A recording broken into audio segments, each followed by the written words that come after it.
बंधुगण नमस्कार। स्वल्प समय भितर आपण माने समस्ते शंख भवन रे आसी पहुंची पारिचंती। आपण समस्त को हार्दिक अभिनंदन।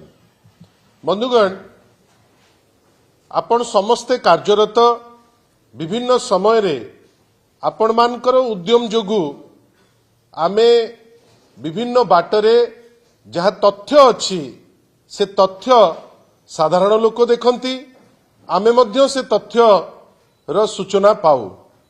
मु आपन को गोटे छोटिया प्रेस कॉन्फ्रेंस मते क्षमा करिवे। मु गोटे निर्दिष्ट गणमाध्यम रो मु से वीडियो क्लिप टी को देखौची से आपण खाली थरे देखंतु जे कोन कहउचंती माननीय मंत्री।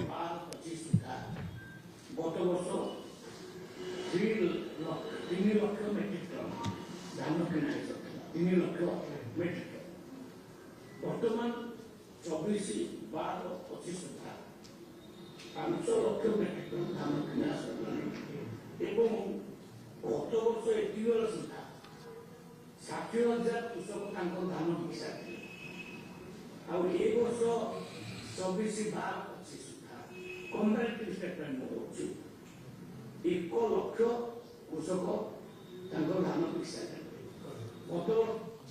बंधुगण आपण खाली गोटे जिनस कही रखे को चाहे गत काली वरिष्ठ नेता संजय दास वर्मा आमर माननीय प्रमीला मल्लिक महोदया एवं तांको सांगरे थिले आमर वरिष्ठ नेता भृगु बक्सीपात्र महोदय आपण को पाखरे किछि टिप्पणी रखिथिले। टिप्पणी टी स्पष्ट जे 11टी जिल्ला रे आजि पर्यंत मंडी खोला हेई पारिला नाही।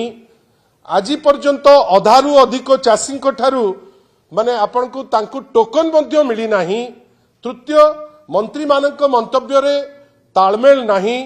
को मंत्री कहउचंती जे गोटे सिंगल टोकन रे आपण को 150 क्विंटल धान उठेई हबो, किए कहउचंती आमे 100 क्विंटल धान उठेई हबो। माननीय मुख्यमंत्री कहउचंती सबु उठी जिवो, किंतु ता भितरे 11टी जिल्ला अछि जो जिल्ला रे जोटा ट्रेडिशनली धान व्यापक भावे जो मानकर चाष अच्छी से बहुत कहतु झारसुगुड़ा कहतु केउंझर कहतु माननीय मुख्यमंत्री निज जिला आपण कोरापुट कहतु मालकानगिरी कहतु सोनपुर कहतु सुंदरगढ़ कहतु आज पर्यंत धान उठी पारिला नाही। आपण भावंतु धान तो आपण उठी पारु नाहंती, किंतु से समय रे आपण को जो क्लिप आमे देखैलु से क्लिप रे कोन कहउचंती माननीय मंत्री श्री कृष्ण पात्र कौन कहले से मेसेज ना गोटे मिछ तथ्य देइकिरी मु तो आश्चर्य। ओडिशा राज्यर जड़े मंत्री से विभाग रे मालमाल ऑफिसर अछंती, अनेक लोक अछंती जो माने तांकु गाइड करि परिबे। सी एमिति कौन भाबिकिरी गोटे मिछ तथ्य दबा पई बाध्य हेले मु तो आग ताकु निंदा करिवि। काई आपण ओडिशावासी को एमिति कौन भाबुचंती जे प्रत्येक थर आपण पार्टी फिटेला माने आपण मिछ तथ्य देबे।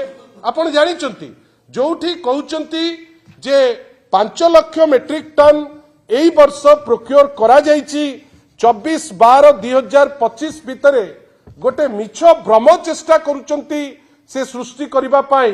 काई से तथ्य माध्यम रे जणैबा को चाहुचंती जे गत वर्ष जेतिकी हेतिला ए वर्ष आमे कोडे डबल कर देलु। किंतु दुखर कथा जोठी माननीय मंत्री मु तो बुझी पारु नाही, किंतु किंबा तांकर योग्यता उपरे प्रश्न मध्य करू नाही। मोर केवल एतिकी कहिबार अछि गणतंत्र रे आपण केते तळुकु खसिले आपण गोटे मिछ तथ्य देई निज पिठी रे थापुड़ाइबा पई उद्यम करूचंती। आपण भाबंतु तो जोठी धान वर्तमान सुद्धा माने 24-12-25 भितरे प्रोक्योर हेइची 2,65,906 मेट्रिक टन। माननीय मंत्री लोकों को भुआ बुलेई सी वर्तमान कहले जे 5 लाख मेट्रिक टन प्रोक्योर हो सारे।